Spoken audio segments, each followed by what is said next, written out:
के चे क्षेत्रफळ छेद त्रिकोण वाय टी के चे क्षेत्रफळ बरोबर वाय के गुणिले एस टी छेद टी के गुणिले वाय टी बरोबर 13 गुणिले 6 छेद 5 गुणिले 12 बरोबर 13 छेद 10 म्हणून त्रिकोण एस वाय टी च्या क्षेत्रफळाचे आता तुम्ही दाखवू शकता. हो हो एक काम करा हे बघा हे एकच की आहे एक तुम्ही क्लिक केला की त्रिकोण वाय टी के च्या क्षेत्रफळाशी गुणोत्तर 13:10 आहे. प्रश्न 2 बरोबर आकृतीत दिलेल्या माहितीनुसार आरपी पीके बरोबर तुम्ही काय आणि मला तुम्हाला काठीची गरज नाही तो माऊस नाही करणार हे आहे येते काय इथे मला फक्त हेच दाबायचं हे तुम्ही केलं आता याला परत ना 2 तर खालील किमती काढा. 1 त्रिकोण टी आर पी च्या क्षेत्रफळाचे त्रिकोण टी पी के च्या क्षेत्रफळाशी गुणोत्तर. 2 त्रिकोण टी आर के च्या क्षेत्रफळाचे त्रिकोण टी पी के च्या क्षेत्रफळाशी गुणोत्तर. त्रिकोण टी आर पी च्या क्षेत्रफळाचे त्रिकोण टी आर के च्या क्षेत्रफळाशी गुणोत्तर. उत्तर दिलेली माहिती आहे आर पी छेद पी के बरोबर 3/2. आता आर के रेषा वाढवून शिरोबिंदू टी मधून रेषा आर के वर लंब काढू. अशा तुम्ही सांगू शकता आणि हे पण काय टेबल इथे तुम्ही ठेवू शकता.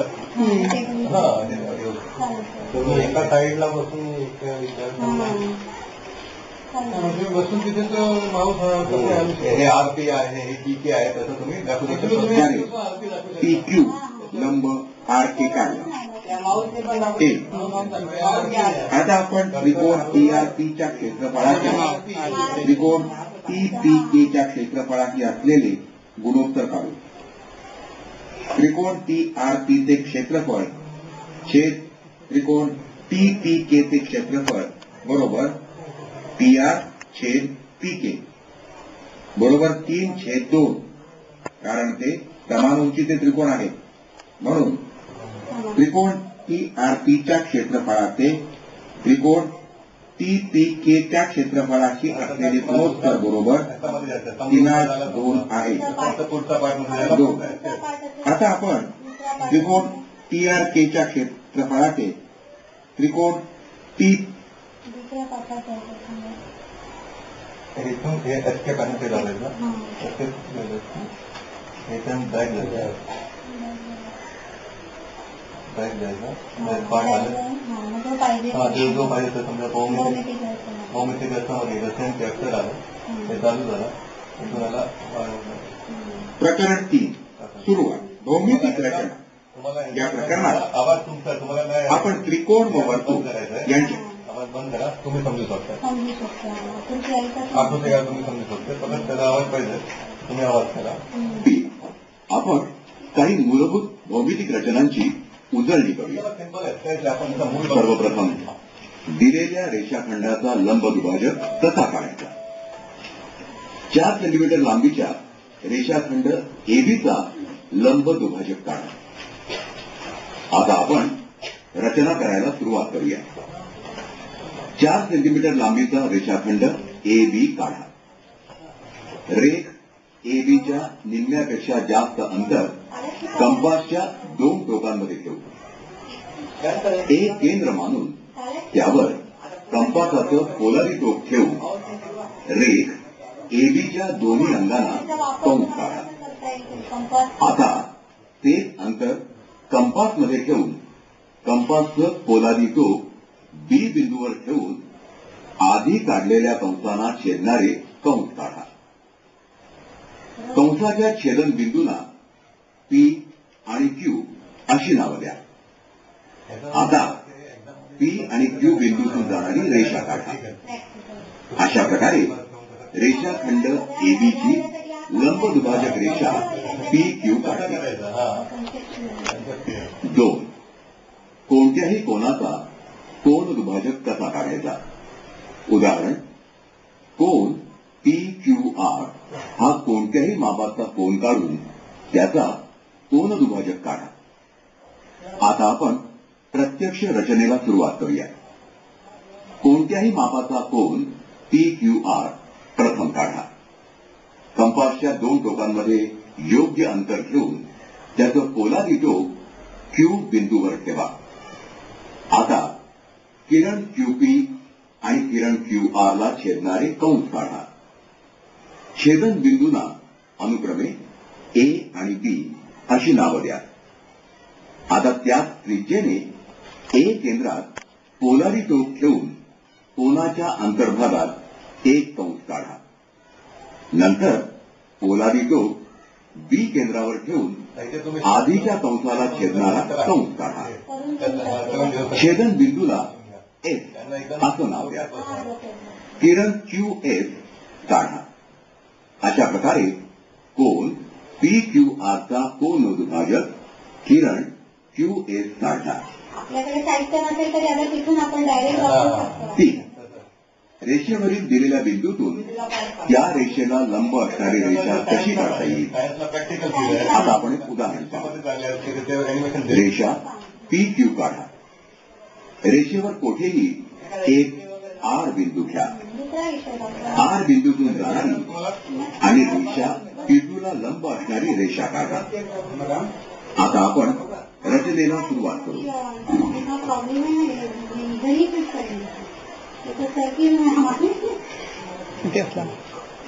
हमको जगह का प्रॉब्लम है.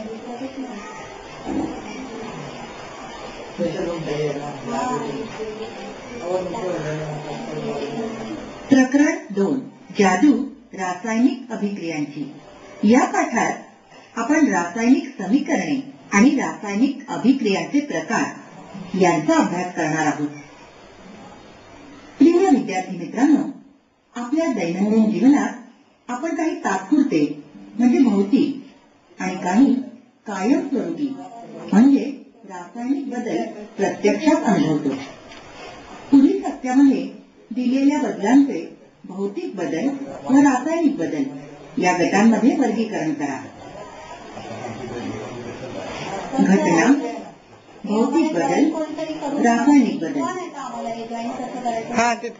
बर्फाचे पाण्यात रूपांतर होणे हा भौतिक बदल आहे. दुधाचे दह्यात रूपांतर होणे हा रासायनिक बदल आहे. फळ पिकणे हा रासायनिक बदल आहे.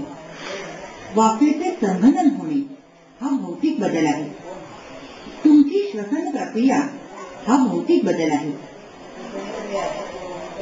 काही वेळा पदार्थांची म्हणजे अभिक्रियाकारकांची परस्परांबरोबर अभिक्रिया होऊन नवीन पदार्थ म्हणजे उत्पादिते तयार होतात.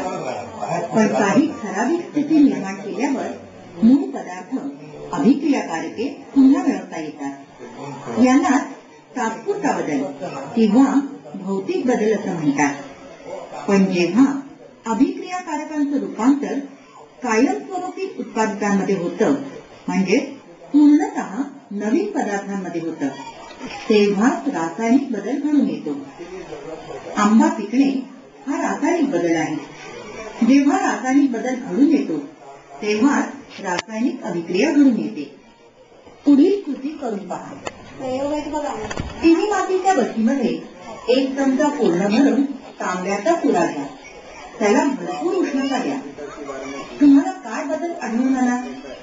उत्तर, काळ्या रंगाचे कॉपर ऑक्साईड तयार होते. त्यांची रासायनिक अभिक्रिया खालीलप्रमाणे: 2Cu अधिक O2 देतो 2CuO. आता पुढील तक्ता पूर्ण करू. रंगातील बदल. तपकिरी रंग काळा होतो. बाहेर पडणारा वायू निर्माण होत नाही. तापमानातील बदल. तापमानात बदल होत नाही. भौतिक अवस्थेत होणारा बदल. भौतिक अवस्थेत बदल होत नाही. करून पहा. अॅल्युमिनियमच्या तारेचा छोटा तुकडा घ्या. तो चिमट्यात पकडा आणि बर्नरवर धरून पेटवा. तुमच्या निरीक्षणाची नोंद करा. तार सहज जळत नाही, कारण अॅल्युमिनियमची हवेच्या संपर्कात अभिक्रिया घडते आणि तारेवर अॅल्युमिनियम ऑक्साईडचा थर तयार होतो. जोपर्यंत ऑक्साईडचा थर काढला जात नाही तोपर्यंत पुढील अभिक्रिया घडणे शक्य होत नाही. निरीक्षणांची नोंद करू. रंगातील बदल. रंग राखाडी होतो. बाहेर पडणारा वायू निर्माण होत नाही. तापमानातील बदल. तापमानात बदल होत नाही. भौतिक अवस्थेत होणारा बदल. भौतिक अवस्थेत बदल होत नाही. आता दिव्यामधून टंकनची तार काढून घ्या.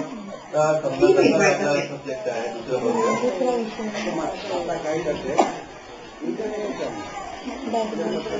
आता ह्याच्यात काय दुसरं आहे जसं तुम्ही हे बघितलं त्याच्यात आहे तुम्हाला हे रिकाम्या जागा भरा. 1. टीओपीचे रासायनिक सूत्र 2CaSO4 H2O आहे. 2. ज्या रासायनिक अभिक्रियेत H2 वायू बाहेर पडतो त्या अभिक्रियेचा प्रकार. Fe+S असे तापमान घटते. ज्या अभिक्रियांमध्ये आता ह्याच्यात काय तुम्ही जे प्रश्नाचं उत्तर लिहितात ते तुम्ही एक जे वाचतात पुस्तकमध्ये तसंच एक पॅरेग्राफ लिहायचे ट्राय करतात.